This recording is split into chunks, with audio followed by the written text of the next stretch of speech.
Welcome to the Chasing Thoughts podcast.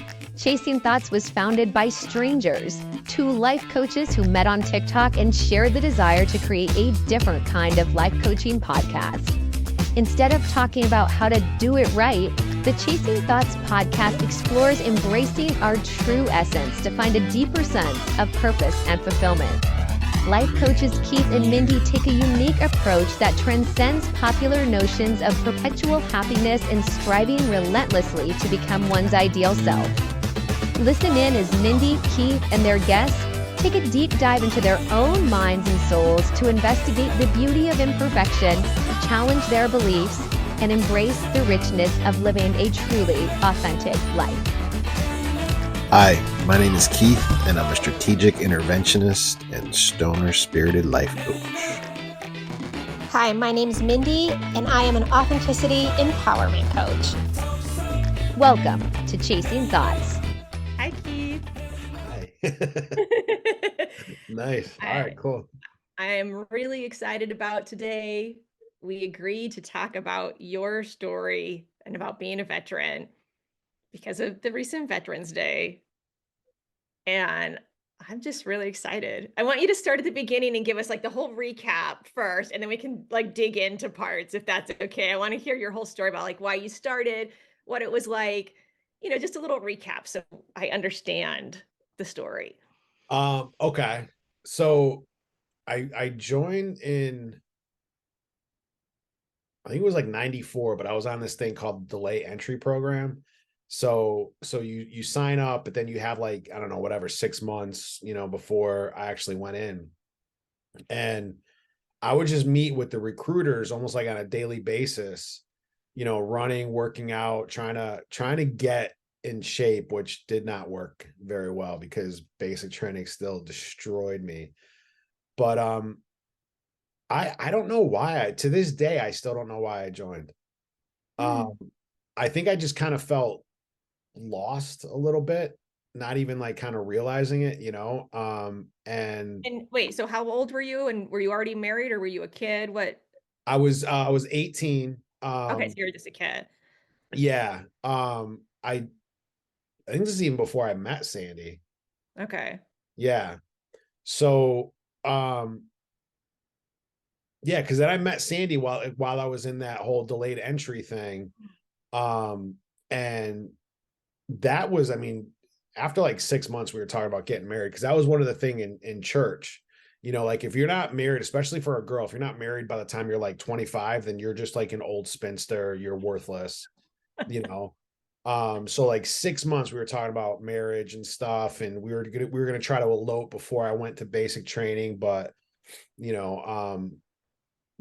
decided not to force it, just to kind of plan around everything. But when I went in, I realized like how sheltered I actually was, like growing up in this church bubble where you can't have friends that are outside of the church. You can't date anybody, like nothing. Everything you do is in that little church group. And there were guys there, like in fact, the guy called our battle buddies, like in basic. So they start with the team building like immediately. And my battle buddy, we were supposed to like watch each other's back and stuff, help each other out. He was there because court gave him, or a judge gave him an old, like, or what do you call it, a choice between jail or the military. He chose the military. Wow. There was another kid there. He was such a cool kid. I forget his name, but he was from Washington, D.C., and his brother was killed in some gang fighting, and he decided he needed to get out of that or he's going to end up the same way, so he joined. Wow. And he was such a cool dude too. Like I remember one time he was passed out asleep, and we spent like a half hour we had this stuff called 550 cord. It's just like reinforced, like little, like thin rope, but it's so strong. And we, for a half hour, would low crawl under his bed, pass it back over, low crawl, pass it back over. He was like mummified and he didn't wake up. So when the drill sergeants came in, and started screaming at everybody. He's trying to get up, but he is tied down to the bed. It was the funniest thing, but he was just cracking up. So yeah, everybody came in Did you for like, find yourself judgmental coming out of that like Christianity and seeing other people, or did you find yourself curious and opened by it? Like, how was your first response? I was very curious because I was like, Yeah, these people aren't bad, right. you Yeah. know. They're good people. Like even the stuff that would be like, you know, considered sinful. Like one guy ended up bringing like sneaking like an old Playboy in, and he ended up we ended up doing this thing. It was almost like a kindergarten thing. Like he was the teacher, he was sitting in front of everybody, and we were all sitting like, you know, legs crossed, just in a big circle, and he would hold up the magazine and he'd be like, this is Stephanie, say hi everybody, and we'd all be like, hi, you know. And Right.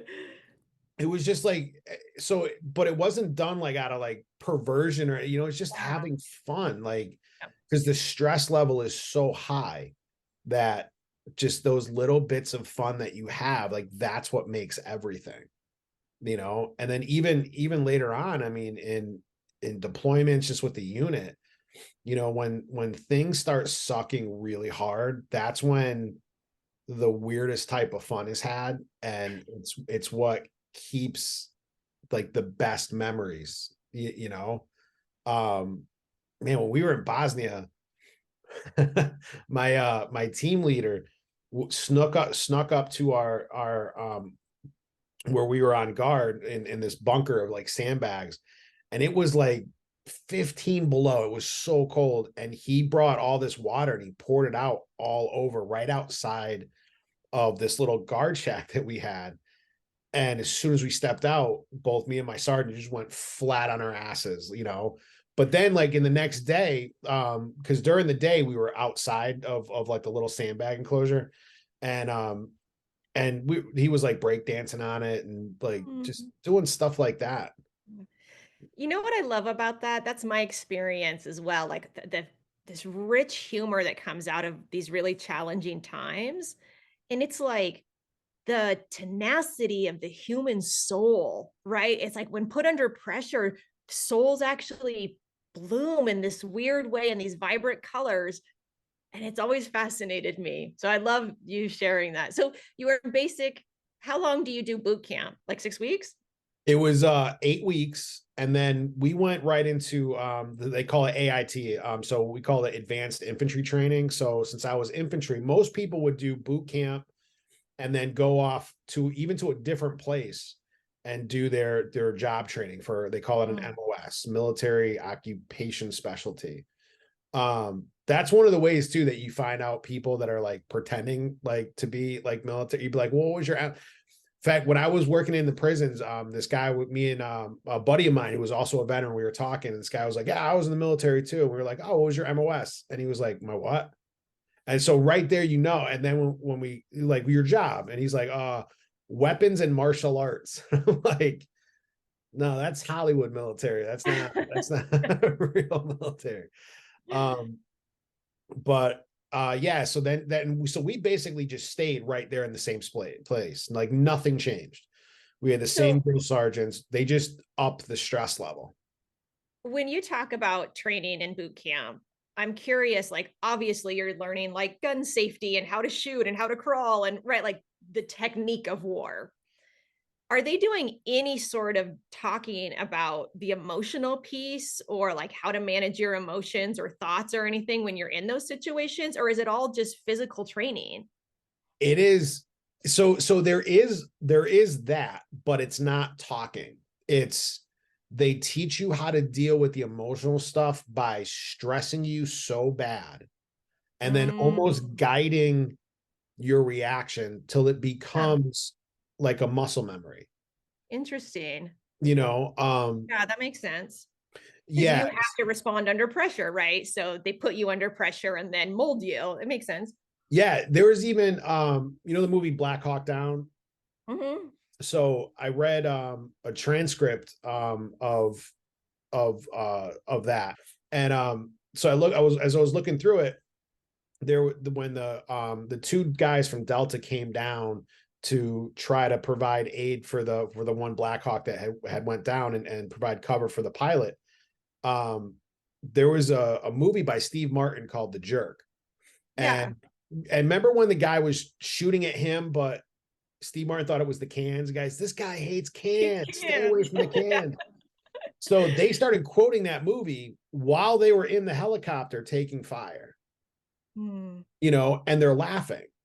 Yeah. And they're even there was a story I read from, I don't know if it was Iraq or Afghanistan, but a guy got shot in the head. His helmet was able to, like, the Kevlar helmet was able to like redirect. So it like bounced off, ricocheted off, but there was like this big gouge in his helmet, and he took his helmet off and looked at it. And, you know, you figure like your first instinct would be like, oh my God, I was this close to that. And he just started laughing.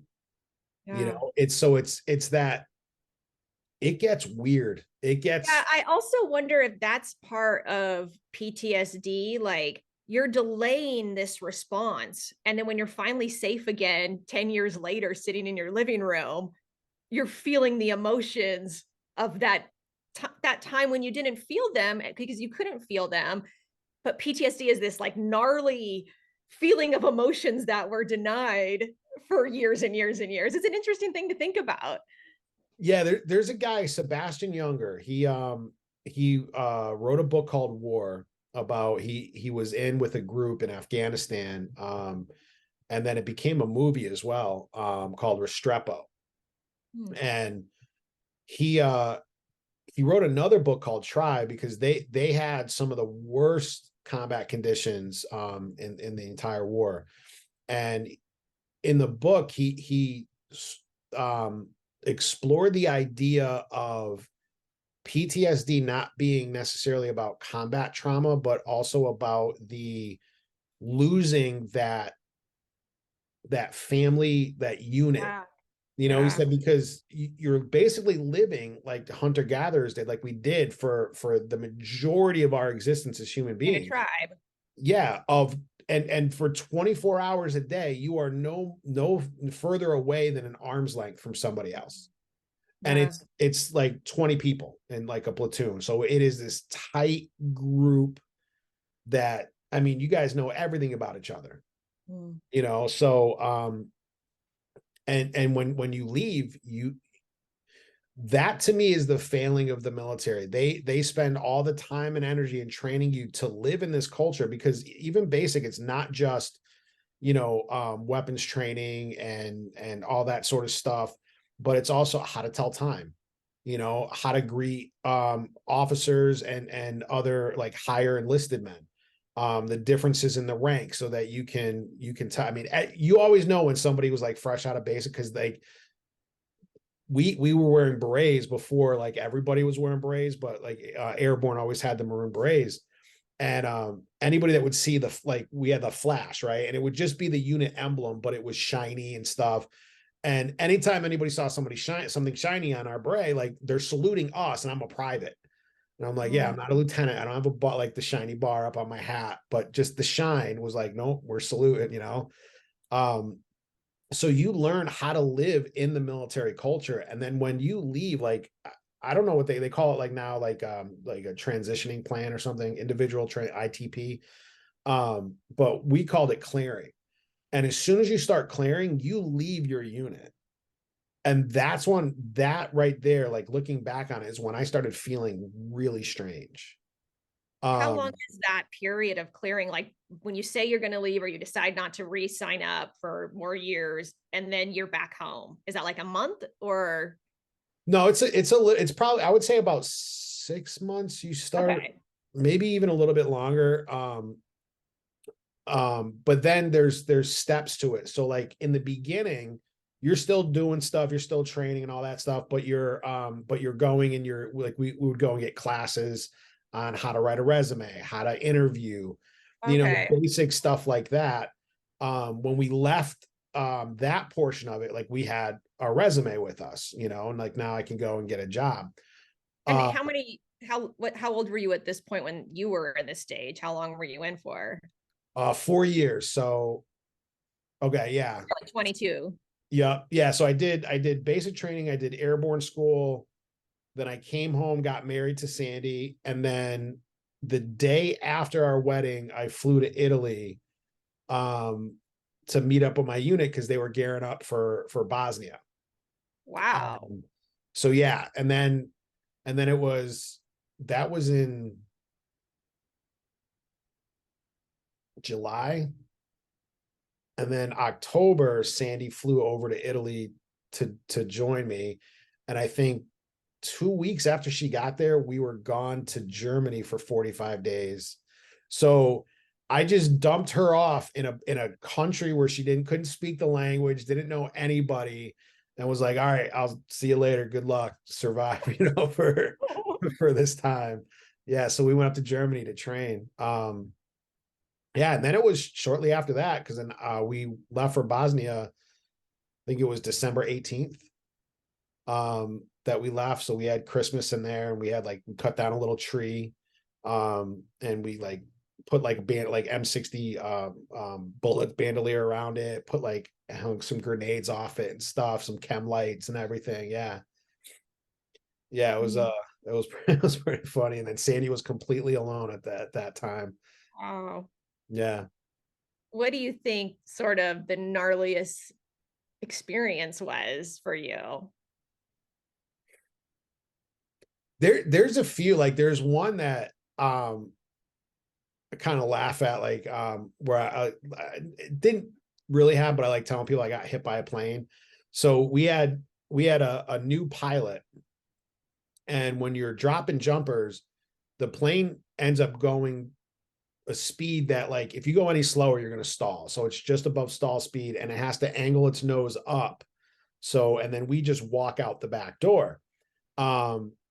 And he was new, and I don't think he ever dropped jumpers before. So he was kind of struggling keeping the plane, in a nice stable motion. Yeah. It was all over the place. And me and my buddy on the other side, he was going out the other door. We both, the plane banked real hard. We fell, and I was just about to go out the door when I fell, and I fell inside the plane. So I got up and stumbled, fell again, but now my front half is outside the plane. From the waist down is still inside the plane. And so I'm no longer being carried by the inertia of the plane. And so then the plane just caught up with me, hit me, and I just started spinning like this. And we're static line jumpers, so we're connected with a cord to the plane. And when the static, when the cord goes, it pulls, and then your chute comes out. But I was spinning so much that I was so tangled up, the field ambulance started driving towards me, thinking this is gonna hurt, and they teach you how to deal with that stuff. But I was so tangled. So I'm pulling the risers away, and you're supposed to bicycle your feet. And I'm running as fast as I can in the air, and I'm slowly starting to go, and I'm go. And then all of a sudden I just hear people screaming lower your ruck, drop your ruck. Cause I didn't realize how fast I had fallen. Right. And I looked down, the ground's right there. So luckily I lowered my ruck, didn't even go, it's a 15-foot cord it's on, cause it's strapped to your legs initially, so if I landed like that, it would just snap my legs. And the ruck didn't even completely unfurl, and it hit the ground. And then I just smacked into the ground. But I think because I didn't realize it was there, I was so loose that I was fine. I was just oh, all right, that sucked, but we're good. That's a crazy story. Yeah. The times that I struggle with were the times in Bosnia, was seeing the devastation. I don't like the term ethnic cleansing, because it was a genocide, from just a little bit of what I've looked into after the Nuremberg trials. That's when they kind of came up with this ethnic cleansing, because if there is a genocide, then the UN has a responsibility, and every member country that has signed up with this needs to go in and stop the genocide. So then all of a sudden they come up with this term ethnic cleansing. So it's not a genocide, so they don't have to go in and do something. But we were the first American troops in, And they had already had, like, the airport was secure, but nothing around that was secured. And that was our job, to basically go in, secure the area out around from that, and then wait for First Armored Division to come from Germany over there, and then they would take over. And that's like, I'm already like having, like, struggling with it, because that's where, like, all my beliefs of, like, I'm weak, I'm a coward, because our deployment was nothing like Iraq and Afghanistan. You know, I've never been in a firefight, never had someone shoot at us or anything like that, but just coming from that sort of sheltered life into the reality of how evil people can be is incredible, you know. And then looking back on it, not that I don't want to say the military is evil, but they prepare you in the same way, you know. Like, even just the cadence calls that we would, while we were running, were all about dying. Like, you know, for airborne, there's this one, um glory, glory, what a hell of a way to die, you know. And everything's about dying, about killing. Um and and when I look back, like, I mean, from every war that we've had, we always have, like, a slang for the enemy. So you have to dehumanize the other people. And that's where that evil comes in. When you start looking at other people like they're less than human, where you can do whatever you want to them and it doesn't really matter because they're not fully human or whatever, then it's almost like you give up part of your own humanity. Yeah. You know, and seeing that, and seeing the belief that, no, it's okay, it's right for me to slaughter children, women, you know, old men, for no reason at all, just to do it. I remember we were on one patrol, and this old woman came out, and she was hugging everybody as we walked, and I couldn't understand what she was saying, but, like, she came up and she was just sobbing into me, and I just put one arm around. I didn't know what to do. I was 19 at the time. You know, I had no idea what to do. And she's looking up at her house, and there's a little berm, and there's two fresh graves, you know, with the dirt kind of still up. So her family, every man in her family was murdered just because they Yeah. could. You know, another woman tried to get us to take her daughter. She wanted to literally have one of us marry her daughter and take her away. So And she and could her live. yeah, and her daughter was like, I mean, this girl looked like she was like 13, you know, something like, I mean, young. And the thing that got me the most was, and I've practiced this so many times, where, because normally I'll get into it and I'll just, like, I'll lose it, you know. But we walked up, and I can't remember if it was the same patrol, if it's all, these are all, everything is just kind of like melded together in my memory. But there was this factory that had, like, a overpass over this dirt road we were on. And we stopped for our scouts to go off and check, because it was like the perfect place for, like, a sniper. And once they cleared it, we kept going. Right on the other side of it, there was this stone house, you know, like, it looked like something you would see on a calendar, you know, a stone house, beautiful field, except it was winter, so everything was barren. Um, but then you saw, like, holes in the roof. You saw like, holes in the window, so, like, bullet holes and everything. And this little girl walked up to me, and she must have been 6 years old.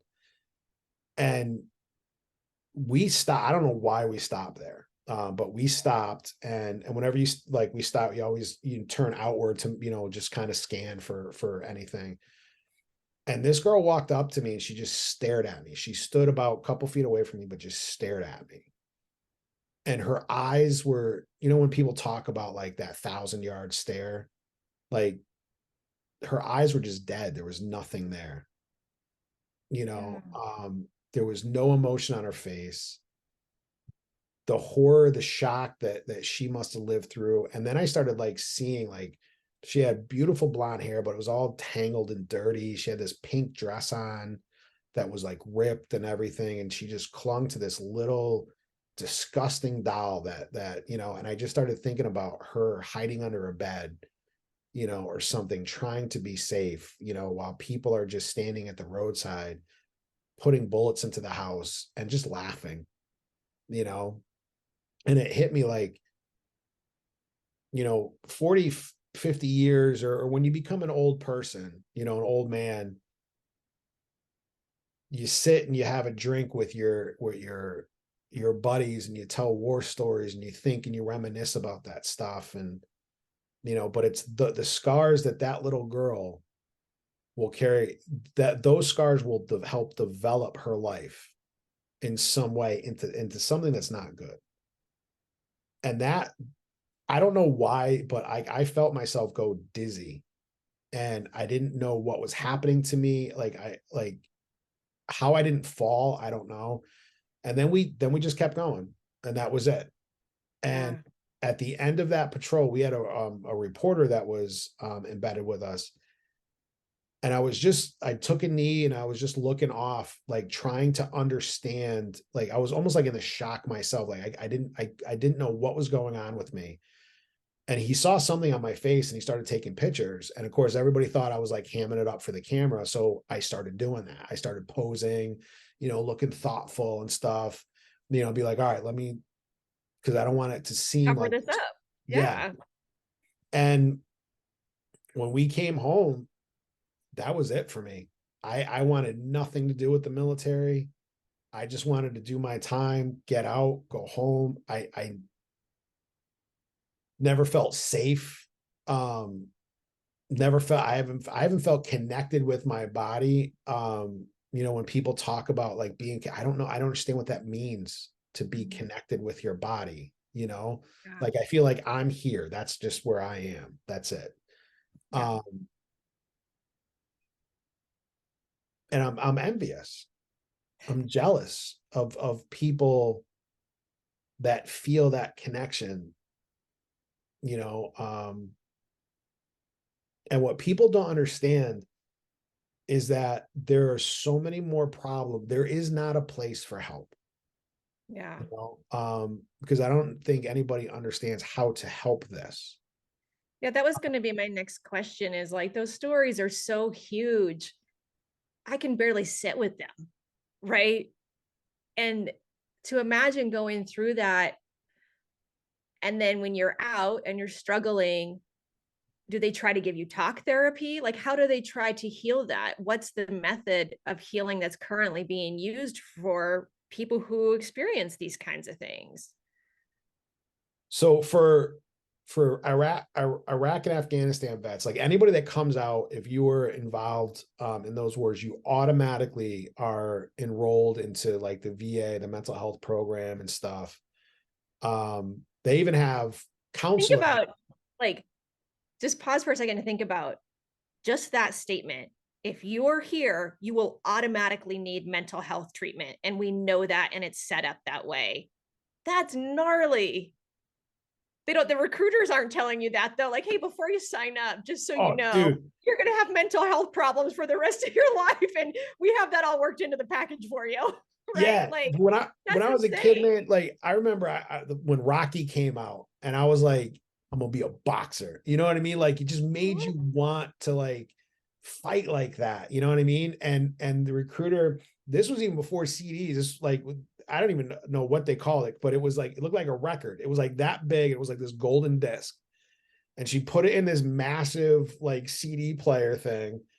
And this dude, this airborne ranger, it was like noon out in, I don't know, somewhere out west where it was like kind of desert and stuff. And he comes up out of nowhere from like just some of the shrubs, and he's like chiseled, and he's got this weapon, and we call it combat light because he just had this LBE, which is load bearing equipment on with some magazine canteens and his rifle. And he's just looking around, and I'm like, that's what I want to do, and then like half a year later, I have 150 pounds on my back, walking in the dead of night. And they said, do not step off the road. If, like, just imagine anywhere you step off the road, it's landmines and you're going to die. And I was a 203 gunner. So I had a vest that had all of these high explosive rounds for the 203. And I'm thinking, if I step on a landmine, I'm going up like the 4th of July. Like it is going to be a show. you know, and I'm like, the recruiters didn't talk about this. Like this was, they were talking about college money. They were talking like all this stuff. And that's one of the things that messes people up, you know, is yes, you do have that, but what they don't tell you is that you're going to be, not everybody, but there's a good chance you're going to be so depressed when you leave that you're not going to be able to sit in class, or you'll be sitting in class and you'll hear some 18-year-old kid talking. Like I remember I got so angry when I went to school in class. They were talking about Guantanamo. We had talked about it before, like and they were like, oh, they should know better taking those. And I'm like, you don't fucking get it, you know, but and there's been cases like where I've read like studies where people have done studies on veterans, like where they've gotten kicked out of school because they were afraid of the violence, you know, of the vet becoming violent, because he was like, you think you know what it's like to be over that? You don't know shit, you know, growing up in your little small town and stuff. So, you know, and there's memes, there's constant memes like that I see online. Like there was one, this old man, you know, and it said like, you know, he was the veteran and he said, my back hurts so bad when I wake up in the morning. And then underneath him was the VA doctor saying, then wake up in the afternoon. But, and it's funny. And the reason why it's seriously funny is because that in a lot of cases is the level of care you get.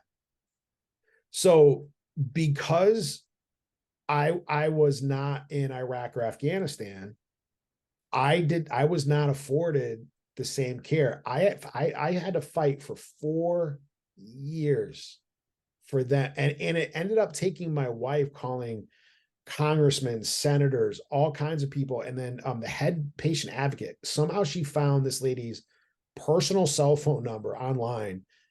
And the lady was like, I don't know how she did it, but I'm calling you now because she fought for you so much. And that was the only reason why I actually went in to see a doctor, you know, because I kept going to the emergency mental health clinic where I was told, like, you know, the first time I went there, I'm like shaking. Again, I don't know what's going on with me. And she's like, the receptionist, after she finished her text, you know, then looks up and she's like, all the doctors are out on lunch right now, so it's going to be a couple hours. So you might want to come back tomorrow. And I'm like, this is the emergency mental health clinic, and you're telling me to come back in another day. It's like, all right, yeah, let me put my psychotic break, whatever's going on. Oh, right. Let me put that on hold. Tomorrow, I'll you know, take that back up. You know, and I even had a shrink psychiatrist when I said Bosnia, and I'm thinking I'm a coward, I'm weak, I'm nothing because it was an easy deployment. She looked at me when I said I was in Bosnia and she said, what was so bad about that? And this is a doctor who's younger than I am, you know, who probably like was born a couple years after that, you know, it was everything in my power. So I got so angry at her. She told me that she's going to send me for a PTSD evaluation. She then, I'm assuming, watched me go to my car because like there was just after a storm. So there was like nobody. I thought it was the perfect time. I'll get right in. You know, as soon as I got to my car, I got a phone call and I didn't recognize the number. So I answer it and it was her. And she's like, on second thought, I think it'd be best if you sought treatment elsewhere. So the doctor at the VA literally told me that the VA is not my place to be for help. Wow. Yeah, I think it's worth pausing for a moment to just say that trauma is not linear, right? What's traumatic to one person is not traumatic to another person. And that if anybody, doctor or otherwise, ever tells you that your trauma is undeserving or insignificant or you don't deserve to have it, do not believe it. And if it's your doctor, find someone else. Like, just to anybody listening, because I think this happens all the time, that traumas are minimized. And then we pile shame on top of shame, and we never get healing for our traumas because we think we shouldn't have our traumas. And the truth is, it doesn't matter if everybody else thinks your childhood was great or your deployment was easy. If it was traumatic to you, that's the end of the story. Yeah. And as you were saying that too, is I think we have a tendency to try to minimize our own trauma, and trauma doesn't give a shit what we think about it. So we're going to react that way. And the more we fight against how we're reacting and the more we produce our own shame on that, the worse it's going to get, and when you look at people, when you study people like Viktor Frankl, who says that their trauma has like the nature of gas. Like you put gas in any size container, you can put the smallest amount, you can put tons of it, but the nature of gas is to take up the entire container. And trauma is the same way. And then Edith Eger, another Holocaust survivor, said there is no hierarchy to trauma. When I was going through all my coaching classes and stuff, and the VA, with all the work, ironically, all the work I did on myself, that once that work was done, then they really were like trying to help me, like, wow, that's incredible. How'd you do that? They set me up at a program, but all the people in the program, the patients, it was like this trauma competition. Where, why are you depressed? Why did you turn to drug, whatever? You didn't go through what I went through, so yeah, trauma is definitely misunderstood. I think even by those that are supposed to be experts in it, in many, many cases. Yeah, it's not good. Yeah. It's not good at all. So after she said seek treatment elsewhere, did you just go do that? So I started doing that. And I actually met with a doctor who used to work at the VA, who started his own practice. Let's pause for a second. And at this point, you've been out for like 5 years and struggling for like, is it that true? Like, is that where we are in your timeline? Like it's years later, or is it? Yeah, it's about 15 years later. Holy cow. So you've been struggling basically your entire adult life, right? Because you come back, that's the other thing. You're 18, you come back as 22. You're an adult, but you've never even been an adult in the world before. You've only been a child in the world, right? And so you're coming into this like role that you've never had, and then you're just doing it all from this place of trauma. Like how confusing that would be, even if you came back healthy, to figure out how to be an adult, right? So when you said that, it was like a punch in the stomach. I never looked at it like that before. But like as an adult, I have never had peace in my life. Normal life, right? Like Yes. a normal adult life. Because there were, and I didn't get what was wrong with me. Like I would be surrounded by my wife, my kids, and I would have to go and separate. Like I would go into my room and just lay down and turn off all the lights. Like, but the emotion that I was feeling, I would say I felt lonely, but I'm surrounded by everybody. And I'm so lonely that I have to go and isolate myself and be alone. Like I don't get that. I don't understand that. That makes absolutely no sense, but we're dealing with emotions like where you see all right, one of the things that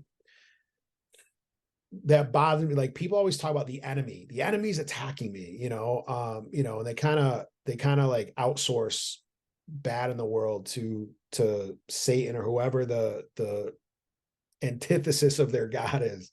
Right. And like people are evil.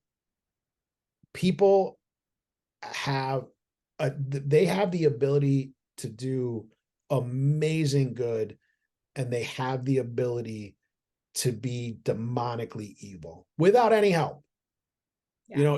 If there is a Satan, I'm sure he's like sipping Mai Tais on a beach, enjoying the view, because he doesn't need our help to be assholes. Yeah. Like we got that covered, and that was the thing. Like I believe, and I still struggle with it for a long time, but human beings are parasitic. We feed off each other And then when we're done, we just discard each other. Who cares? And even the planet, we just feed off it. Doesn't matter. But I mean, that one's going to kick us in the ass because we got no other place to go, you know? So I think that's also been really hit by what you said earlier, is that when we used to live in tribes, there was more like, I'm a steward for you, you're a steward for me, we're a steward for this place where we live, this natural world. And there was this sense of connectedness and stewardship that is completely gone now. Like in my day-to-day life, I never come into contact with that unless I'm, talking to a friend that's intentionally cultivated that level of stewardship, right? It's just weird. Yeah, you ask anybody that lives in like a tribe like that, and even the indigenous people like from here, like ask them like what land ownership is. They don't, like, you don't own the land. Like, we're from the land. If anything, the land owns us. Like, we're stewards of it, but we have that like kind of backwards. But yeah, it's even funny to watch with all the work that I've done now, how my mind, because my mind's all dissected right now. Like, which to me, I'm at a point now where like I find that just fascinating, watching like the fight or flight like kick in and watching parts of my mind shut down. Yeah, it's just fascinating to me at this point. Yeah. So tell me, how did you get here? Like, so fill in the gaps. So now you find a doctor who used to be VA, and then did you feel like real healing began? No, that's when meds began. Oh, interesting. Okay. So, and I was expecting the meds to make me better, but it wasn't, but just wouldn't happen. This wasn't, I felt more numb, more dead inside, less emotionally available, because the bad thing about it is like, I wanted the meds to shut down the depression, the anxiety, the constant hypervigilance. And it did to a point, but it also shut down joy and happiness. And like, it blunts emotions. Right. And there was still no talk therapy in combination with the drugs. Nope. Yeah. Nope. Because that's what I've heard about those types of drugs that I think could be valuable, is it's like, okay, we put a damper on it so it's safe enough to start to go in and explore, right? That they were good in combination with talk therapy, and drugs together work well because it helps your brain develop new pathways easier. It lowers your threshold of fear. And like that I get, but I don't think that they're just meant, like, it's not like you take it, you feel great, and then you just take it till you die. Yeah. Right? It's not how it works. Yeah. In fact, that's why, like when I had my, I had a hip replacement at 34 from just arthritis from jumping. And then I had lower back surgery. Cause like everything from the waist down is just a train wreck, for me, bone wise. Geez, I made that really awkward. I don't know why. But I forgot everything I was saying. So I was asking about like, so you started the drugs weren't working, and then what happened? Oh yeah. And so like, I mean, I loved pain, because when I was on painkillers, I finally felt like I'm happy. So the chance for me to go into addiction was very, and I luckily, and I mean, I was physically addicted, like after my hip surgery, because I was on painkillers for a year and a half, and then I think 3 months after that, like that was it. So this was before the whole opiate crisis went on and everything. And there was a week where I didn't sleep. If I did sleep, I would wake up and I'd feel so bad because we'd have to change the sheets just from sweat. I felt like I was going crazy. Like I remember just rocking back and forth on the couch, like at 3 a.m, and I would be getting these like electrical flashes through my body, and I would just bite my hand just to like, I don't even know what, like, I just felt like I was going insane, my doctor, my hip doctor was like, I'm surprised you did that without a program. It sucked, but The detox part of it. yeah. So they started just antidepressants, anti-anxieties, and I didn't, I would get to the point and like my sessions with the doctor were like 15 minutes. How you feeling? Great. Okay. All right. Keep taking the meds, or let's up them. Right. Which one of these smile to frowny faces are you? Oh, that one. Okay, good. Yeah. And that even today, that is still my meetings with the shrink at the VA. Like he'll say, how many times were you in the red? You know, the red is like being like out of control. How many times were you in the yellow? And I'll tell him, he's like, okay, see you later. See you in 6 months, you know, take these pills. So my wife ended up getting me in. And the doctor, I finally went up like at my VA to the 3rd floor, you know, that's the mental health floor, which is so sad because it's like I finally made it, you know, I'm finally there. I'm on the mental health floor, you know. And again, I'm thinking, not here now I'm gonna get some help, I'm gonna get some answers. Yep. And one of the issues with the VA is that they don't listen to you. They just read the notes on the monitor from the other doctor. So every doctor that I met with in the emergency mental health clinic over that 4-year time all said, no, I'm bipolar. And I'm like, well, I don't get manic. Like, I don't get this, you know, like, and I started reading like the DSM manual. I'm like, okay, well, yeah, I can see that, but all this stuff, like, so it matches. I matched up with PTSD, and I also matched up with like bipolar 2 or something, you know. I'm like, well, how do you choose which, you know? And for the VA, it comes down to, well, if we diagnose you PTSD, now we got to pay. So we're going to diagnose you with bipolar. Now, from what I understand, I only heard this from one person, but they're moving now more towards autism. Since more people are seeing that they're on the spectrum, so they're going to start trying to diagnose people with autism, which of course happened before combat, you know. So cut the paychecks. When I first went to that shrink, she told me she didn't listen to me at all. And then she said, no, you're bipolar. You just don't know that you are, because bipolar comes out right around the time that you're the age where you're joining the military. So you get it kind of confused, but I know. So, and I know you're bipolar. And then she told me my problem is I haven't mourned the loss of my innocence. She wanted me to go to a grief counseling group and sit down with people that have just lost family members, children, parents, and say, I'm here to mourn my innocence. And I'm like, how fucking disrespectful would that be to people that have just experienced loss? You know? And I'm like, my innocence was gone way before that. So trust me. And I think how arrogant on behalf of that doctor to tell you what you should be feeling and what you should do. Yes. That is so wrong on so many levels. Yeah.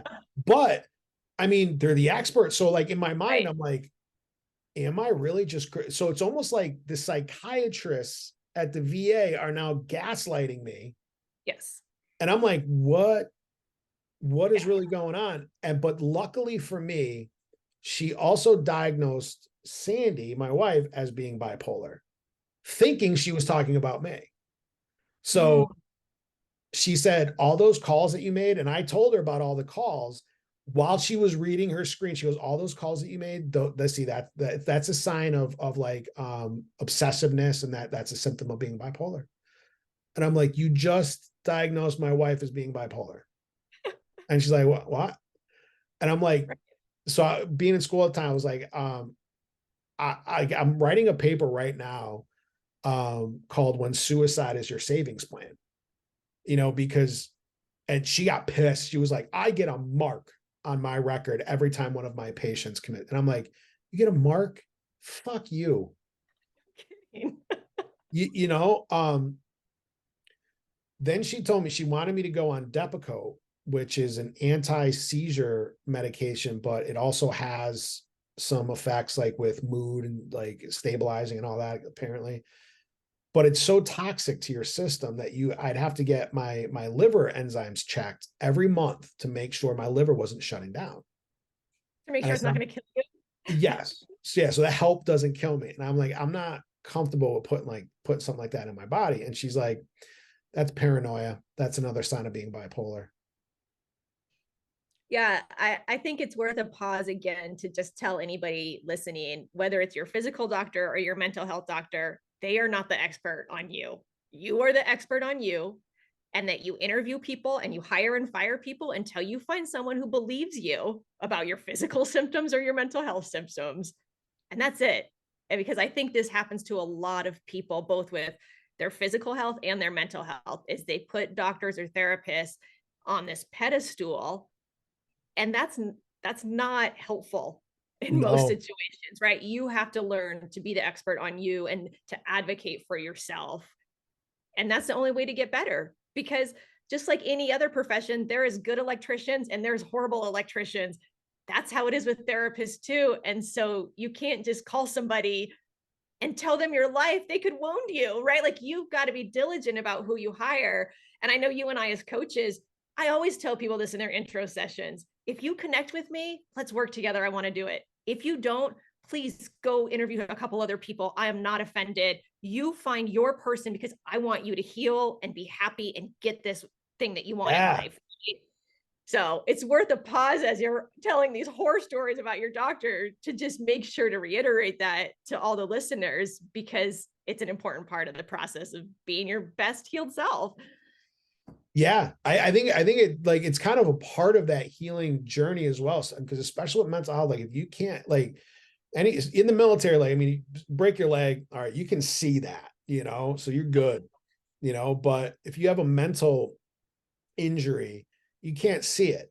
So it's just glossed over. And in our society, that's what we do as a whole.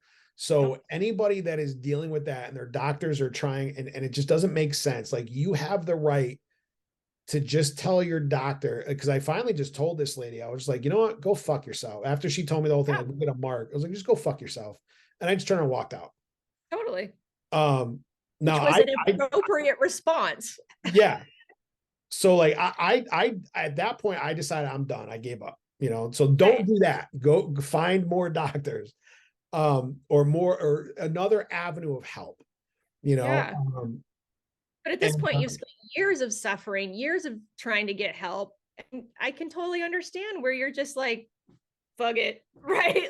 I was done. Yeah. I left the VA, went to a package store, I got a bottle of vodka, and I started drinking. Yeah. And I remember I got a call, and I was at this just sitting in a parking lot of a pizza place, drinking in my car at 1 o'clock in the afternoon. I did not care. And it was there was the head patient advocate, because my wife, Sandy, got pissed when she heard about this. And she was like, please try one more time. And she set me up with this new doctor. And he was he's the one I still see today. He was awesome. He didn't once look at his monitor, which I'm sure he read all the notes prior to, but didn't once look at the monitor. He listened to me and he said, you don't have bipolar, you have PTSD. He's like, we're going to get you in with the therapist right away. The therapist was amazing. She was an intern, so she actually didn't, like, all this stuff, all the care was not like, she still cared, it wasn't just this calloused thing.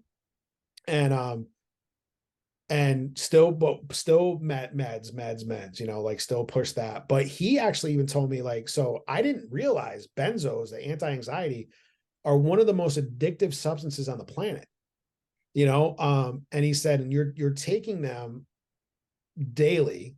And it had been like a year, and he goes, and they have been linked to early onset dementia. I never heard that. Right. A doctor never, ever told you that. No. And he's like, so I want to start coming down. And he said, because these are highly, and I didn't even know they were addictive. I didn't know, like, I'm just like, take this. Okay. So how was it hard to get off of them? No, it really was. It was more of at that point, a mental crutch for me. I don't, crutch is a bad word, but, like, it was a mental thing. Well, I think sometimes when our own emotions have hijacked us, right, then we are scared of not taking the anti-anxiety or not taking the pill or not taking, because we're trying to prevent this thing from happening. Like you said, it's a mental addiction, even though I don't actually feel the anxiety right now. I want to make sure, right? And it becomes living in this fear and this constant pushing away of a negative thing that might happen. And that sucks. That's living in fight or flight all the time, right? It just sucks. Yeah. And the other thing this lady told me too was like, because I would get to school. And so I did 2 years at a community college, and then I transferred to a state university, and I would get to every class an hour early. I was the first one. So there was like the previous class was still going on, and I'm just sitting there right by the door. So as soon as that door opened, I can go in and get one of the back seats. Back corner is what I would always go for.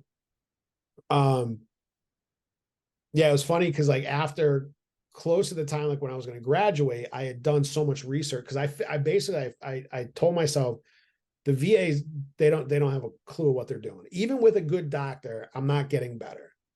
I'm going to figure this thing out myself, you know? And so I was studying anthropology, and I decided to look at myself, my brain, as its own individual culture.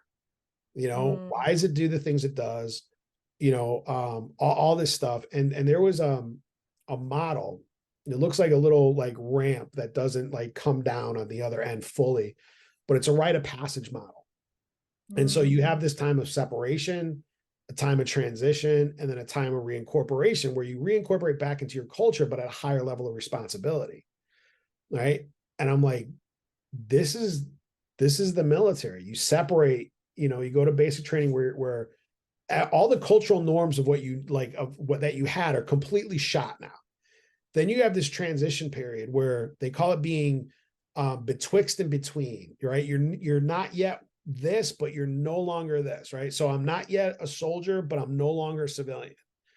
And all of the things that go with that, everything is the same. There's no hierarchy except the one that controls you all, you know, group punishments, all that stuff. Like, I mean, the only thing that separated me from the next guy was just my name tag. That was it. We were all the same rank. We all had, everything was exactly the same. And then when you reincorporate, you don't reincorporate back into your culture. You reincorporate you incorporate into the military culture. It's basically basic training and all that stuff is an assimilation process into the military culture. Yeah. But when you programming, if you will, right? Yes. Yeah. Oh, dude, I remember bayonet training. Like you would feel the vibrations from everybody screaming at the top of because the drill sergeant would have like this megaphone and be like, whenever we did like a movement with the bayonet, we'd have to scream, kill, you know, and there's like hundreds of us and we're all doing it at the same time, just screaming, kill, you know, and you feel it in your bones. Like it is a cool thing, you know. Now that would be interesting research. Like, you know, they've done research on how what you say to a bottle of water affects the crystals of that water, right? And when you take a body and you put it in this environment where you're saying kill and it's resonating into every cell of your body and you can feel that resonance, what's that doing to you on like a physiological, like neurological level? Wow. That's big. We and that's why we live. We didn't care. Like the unit I was over in Vicenza, Italy, and I think in the 80s, Time magazine interviewed the Italians that lived around us, and they called us the most in shape alcoholics. We would just drink. Like it was just, you know, we generally have a 4-day weekend, you know, because with infantry, like you train or call it area beautification, where we're picking up everybody's cigarette butts, because assholes can't throw them away in the trash. So, and then we'd have a 4-day weekend, and it was just straight. You would drink until you passed out, and you would wake up the next day and drink and pass, you know. And we would bar hop down at the train station and then chase prostitutes around and stuff because they wanted nothing to do with like us, you know. But we thought it was hysterical. Like there was nothing. There was no consequences. Yeah. There was no sense of consequences or anything, you know. Yeah. And it fit in the military culture.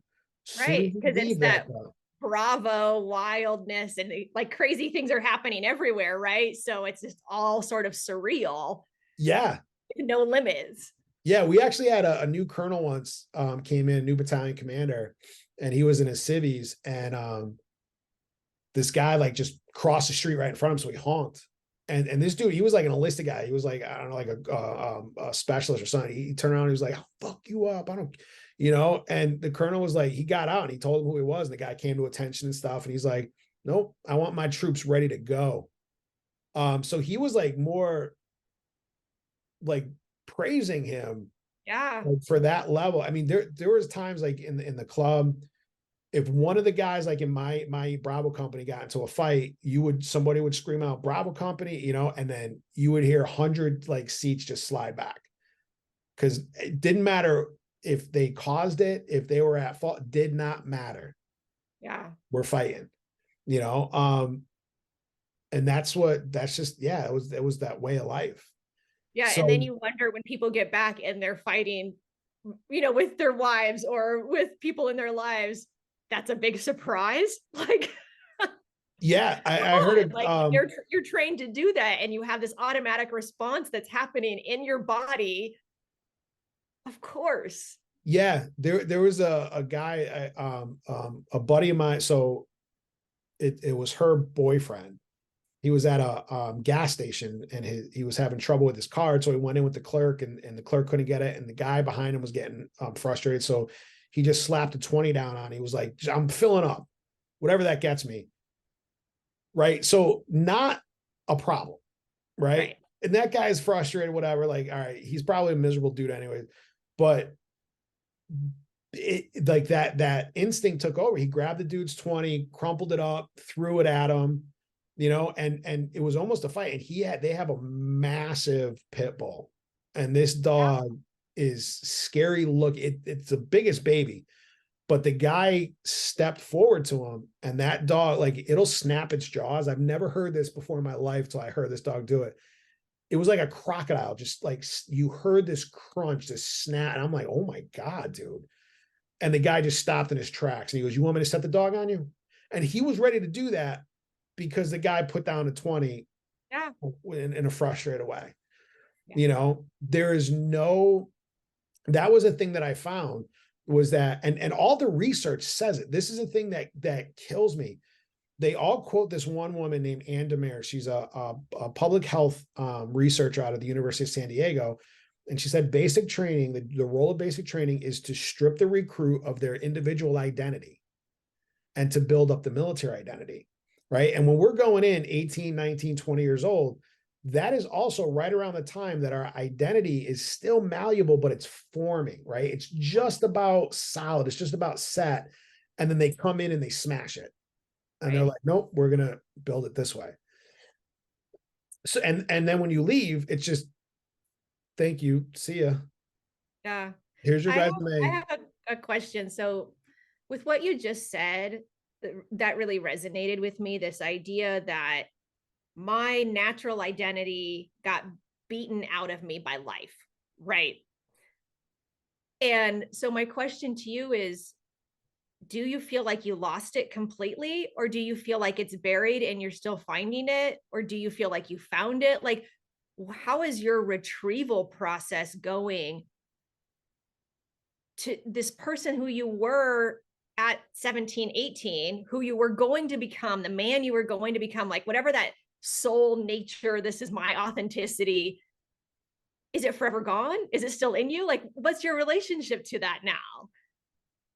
That is the best question I think anybody's ever asked me. Yeah, I don't think we lose anything in life. Yeah. I think everything that happens to us, as bad as it is, and when I say there's a choice, I'm not getting into victim blaming or anything like that, but there is a choice of whether it is going to crush you, or you can take this insurmountable obstacle that has the potential of crushing you, and you can put it underneath you, and it can become the strongest part of the foundation of who you are. Yes. So I stopped looking for that person that I once was. I stopped looking to try to exhume what was lost. Mm-hmm. And instead I decided to build something new. So through the Anthropology, I studied, and I thought life coaching was a scam. I was like, even like Tony Robbins, like he was the guy I went through like his course. I'm like, come on. He just gets out, he says cliches where focus goes, energy flows. And then a whole bunch of weak people just repeat that, but then when you see the science behind it, I'm like, oh my God, where focus goes, energy flows. Like it is scientific, and I was not going to get into that at all. And my professor was like, you have to explore every facet, even ones you don't agree with. And I found that, and I'm like, well, whatever. And I remember I was driving Sandy was driving, and I started having a panic attack. And I did one of Tony Robbins' exercises. So I pictured panic in my mind, just let my mind paint a picture. And it was just a black background with the word anxiety, almost like horror movie, like script, like dripping blood. It was all red. And I put it on the other side of the Grand Canyon. And then I just pushed it further away, and I made it blurry. And then as it got smaller and smaller and smaller, then I like just imagine in my head hearing a pop, and it was gone. And then I just kind of did a scan, and I was like, I don't feel anxiety. What the fuck is this?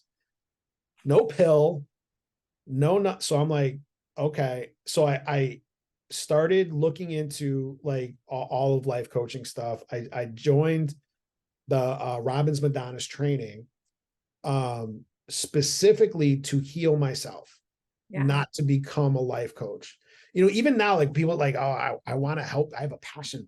I don't have that passion for helping people.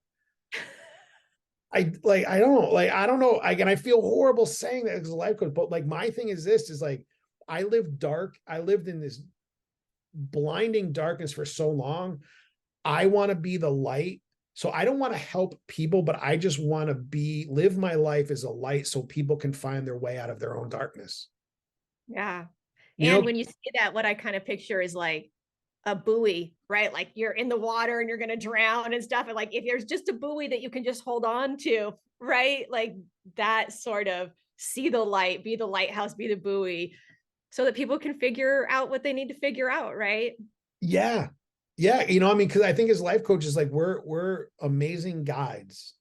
Yeah. But it's them that they do the work. Yeah. I even said, like, when I first started my business, I said, like, what I offer people, I offer, like, everything that I offer you is worthless unless you put in the work. And he's like, you can't, this guy that was like trying to, like, I bought like a course, like on how to, and he's like, you can't say that. Like, no. And I'm like, why not? It's true. Like, why? And he's, well, it doesn't matter if it's true. Like, no, dude, I'm going to be me. I'm not going to become a character, because this is not me needing to make money for significance in my life. Like, this is like, people are hurting, people are suffering, and they don't need to. I get why we are, but we don't need to, I can't force it on anybody. I wish I could go back to my Christian roots and like just knock on their doors, until they finally give in and join my church, but can't do it. Right. And wouldn't it be easy if it was sort of like that more Christian-based religion where you're like, no, you do A and B and it's going to equal C every single time. Yes. And it's like, hell no, life is not that simple, right? Healing is not that simple. It's so nuanced and it's so individualized, and there is no prescription for it. That's a crazy thought. I just had a phone call with an old client yesterday. He's like, I could use some help right now. I'm like, got you, man. And he's a Marine vet, and everything I do with veterans is absolutely free, because I've decided that, the motto, like, never leave a man behind, that should not stop when our military contract ends. That's beautiful. And more people have died on this side of Iraq and Afghanistan than they did in the entire 20-year war, and that's sad. And we're talking about kids, 19, 20, 25-year-olds, seeing that is the way. How bad does your pain have to be? That destroys me. Yeah. And I think that what you're describing is sort of this view behind the curtain, right? Like you and I talk about the Matrix or this or that, but it sounds to me like when you are a part of that, like in America, the military is huge, right? And it's what we salute to, and it's our flag, and it's like so part of our programming of being a good American and a good human and a good, and then you go touch this thing and it's actually dark and dangerous and gross. How do you go back into life believing anything, right? Like I can see where it is such a like throw everything on its head experience. And then of course you don't trust government or family or God, or like what do you have to believe in when you've peeked behind the curtain and seen an illusion broken? Yeah. Yeah. And in fact, that this kind of led me to leaving the church too. I mean, because like I thought God was my answer. In fact, everybody at church told me that I have depression, anxiety because I have a secret sin against God. And I'm like, well, can he tell me? And they're like, no. And I'm like, all right, so he's my father. I did something innocently, not knowing, but that pissed him off. And if I went to my dad because he was, I'm like, I did something, but I don't know what I did. He wouldn't be like, figure it out yourself. So he loved me enough to send his son to come and die for me, but he doesn't love me enough to tell me what I'm doing innocently that is pissing him off. Yeah. I'm like, that makes no sense, you know? Right. And that got me looking, like you said, behind that curtain, be like, there's a whole lot here that doesn't make sense. Yeah. But yeah, the coolest thing is, so I did my research, I did my thesis. I actually was able to present it to a international anthropology conference up in Vancouver. And my senior thesis advisor was going anyway. So she came, she said, your presentation was the first time I've ever seen a standing ovation given at any of these conferences. And she's been an anthropologist for like 60 years, man. I mean, like, Love that. It was a one person standing ovation, but I got a standing ovation. That is so cool. And I just like laid all this stuff out, and all the research, like I was saying, shows that it's an identity change. But when you leave the military, they don't retrain you to have an identity to be back in the civilian world. So that's what I found with the coaching thing, was I need to rebuild my identity. That's why I stopped trying to find that person who I was becoming. And I realized, no, life doesn't work like that. Things happen to us, and whether we want them to or not, they are now a part of us. And a lot of our suffering comes from wishing that thing never happened. Yeah. But it did. Yep. You know, so I learned to step on it and make it part of my foundation, allowing those parts to integrate. So whether I'm a coward, whether I'm weak, I still struggle with it, but like overall, I'm like, it doesn't matter. Yeah. Let's just say I am, or I was. That now is a part of my foundation going forward. Like, I will not be that weak again. You know, where something that was easy affect me like that. Like some of the decisions I made afterwards, you know, like were more self-sabotaging. So I won't be that, I won't make those decisions again. You know, forgiving myself, you know, for those things. I was a 19-year-old kid and my world was shattered. You know, when I went into the VA, I didn't know this. So after I had COVID, I always felt my anxiety like down towards like my diaphragm. It was almost like a burning. But after COVID, like I was having like outright panic attacks. Like I was having heart palpitations, chest tightness, to the point where I thought I was like, all right, my heart is done. But I went EKGs, chest X-ray, everything came out normal. And so they said, this is just panic. So they wanted me to go back on meds, because I had gotten myself off all meds. The only medication I used to deal with this was cannabis. And I'm not saying like that is a personal choice that I made, and everybody's got to, like, I did 2 years of research prior to that to convince Sandy, because she was completely against it. Yeah. And it turned out for me to be one of the greatest tools in my toolbox to deal with this. And when I went back, so my doctor actually didn't want me to go back on meds. She actually, my primary care doctor wanted me to start doing mushrooms, which like my primary care doc is freaking awesome. And she wanted me to go to the VA, get into a study. So I went to the VA, and they're like, yeah, we don't do that, man. Like, no, because they're against all of that. Even my doc now hates the fact that I use marijuana. But he provided me with all these studies that it makes you violent and stuff. I provided him with all these studies showing how all those studies, because what they did was, like, he gave me a study where they took inner city kids that were arrested for violent crimes, and then they looked, have they ever been arrested for marijuana? And if they were, they said, yep, see. And I'm like, dude, what's that saying? Like, yeah, it's like correlation versus causation. Yeah. Right. Yeah.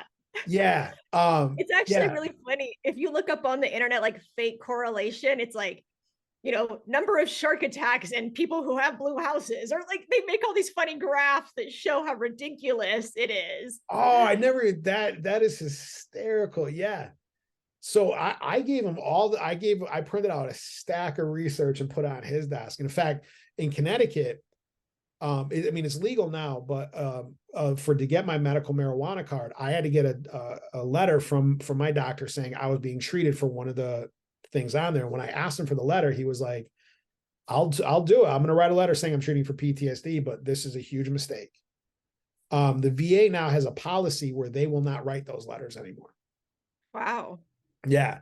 Even though they give out, when I read The Body Keeps the Score, there was a study done. I forget exactly what the drug is. It might be Prozac, but the DOD spends like something like 75 billion a year on Prozac, and it has been shown to be as good as a placebo. But they still money making. Yeah. And you know what? Like, if they can medicate you to the point where you're just a drone, you're just going through life. One of the saddest things I ever saw was at the VA. An older guy, must have been like in the first Gulf War or something. He was walking around to all these cars, putting his hand on different parts of the car.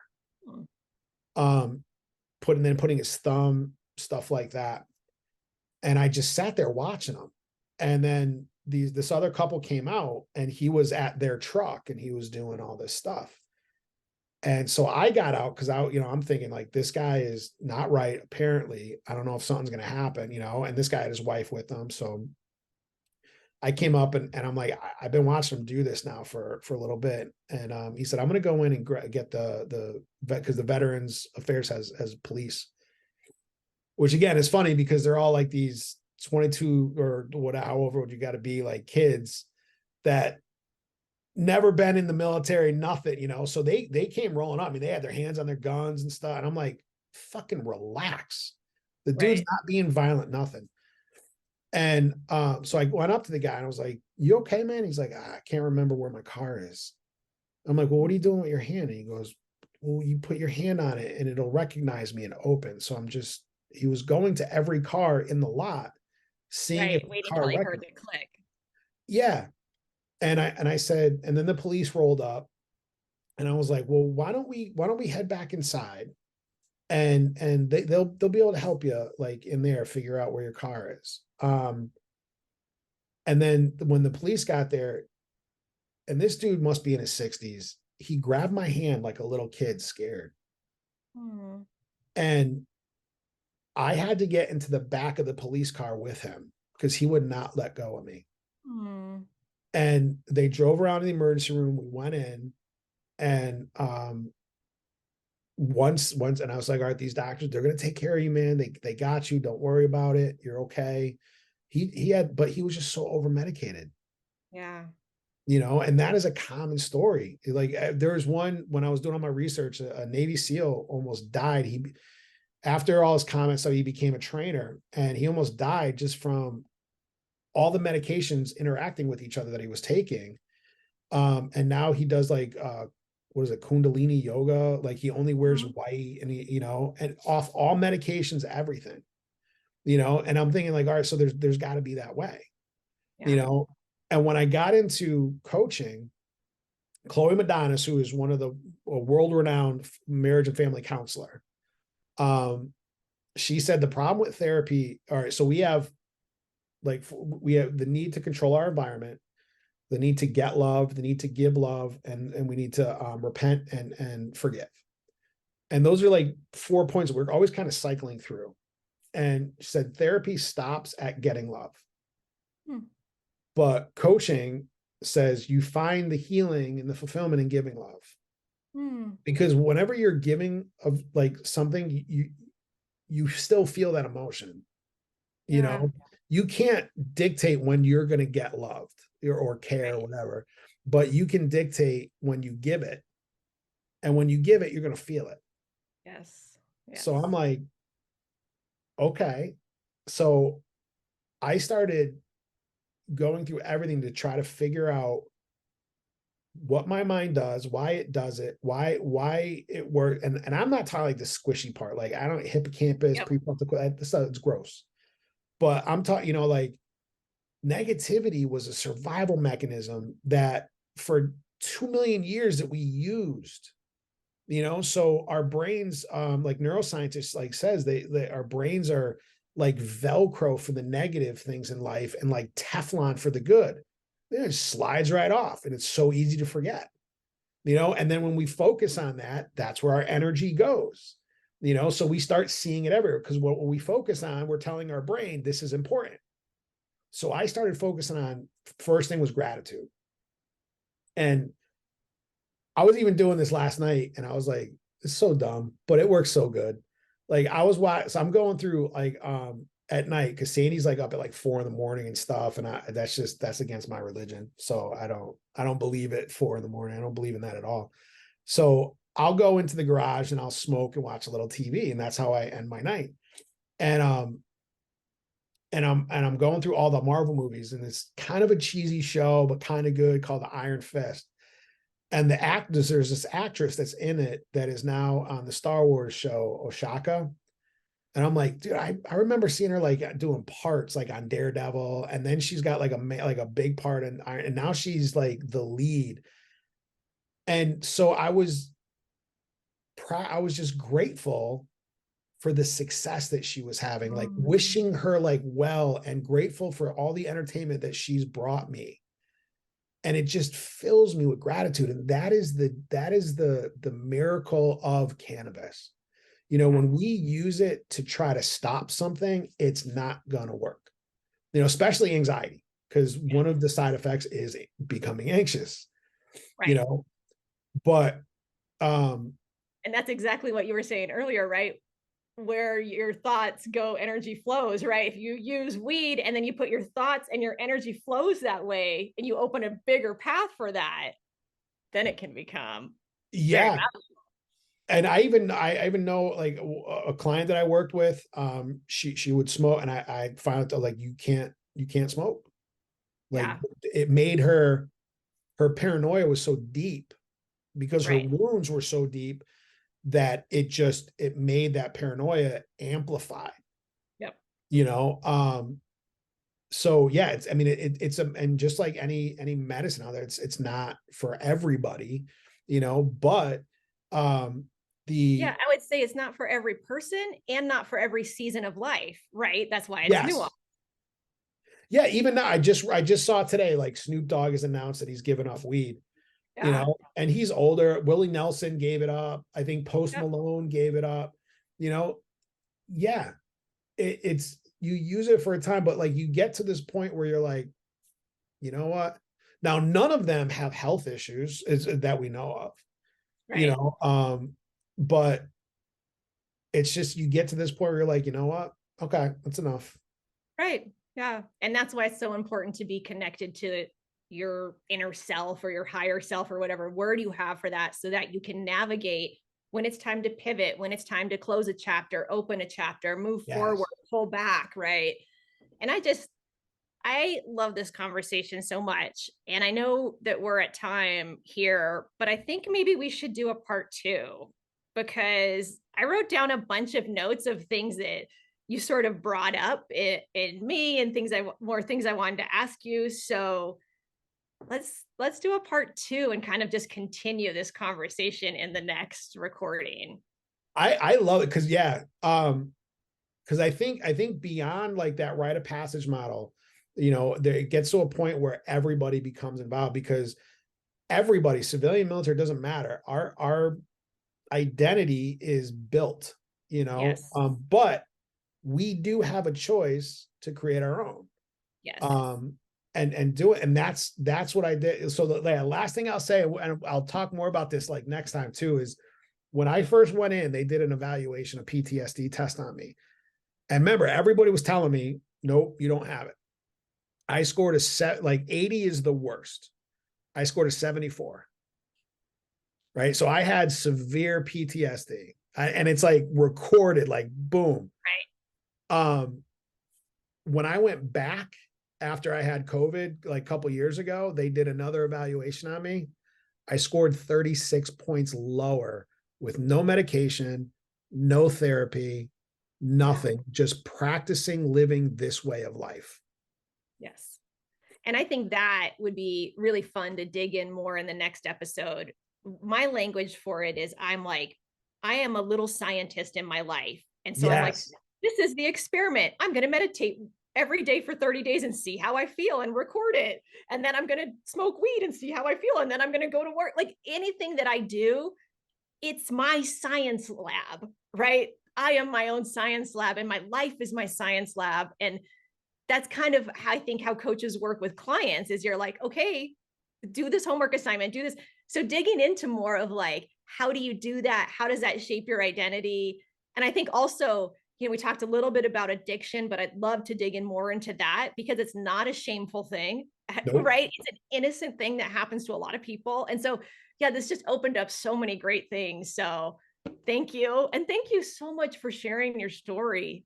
Really beautiful story. Thank you. One thing I'll say before we leave is give your wife a huge high five, because what a warrior that woman is. Like, that might even be fun. I'd love to hear her side of it and what it felt like to show up as this warrior for your husband. Yeah, I would love to hear that part of it too, because there's a beautiful story there of love and frustration and everything else that has to come from that. Yeah. And there was many years that she was fighting me. Yeah. And that led to our divorce and stuff. And then after 3 years, we got remarried, and now we just celebrated 28 years together. And so she is amazing. And that's such a good point, because like PTSD radiates out beyond the person. Yep. It's going to affect spouses. It's going to affect children. Yep. So yeah, definitely. Yeah. Well, happy Veterans Day late, because we recorded. I appreciate it. And thanks so much for your story. I loved it. My play. Yeah, this was fun. I feel bad talking so much, but it's so good. Yeah. Stories are so rich, and stories help us learn and grow. And so I think that's a wonderful thing about a podcast. And I think the vision that you and I have about hearing people's stories, that you don't even have to be intentionally teaching anything. It is you yourself being vulnerable and sharing openly that transforms others. That's the thing. I think part of like our society and stuff, it diminishes who we are.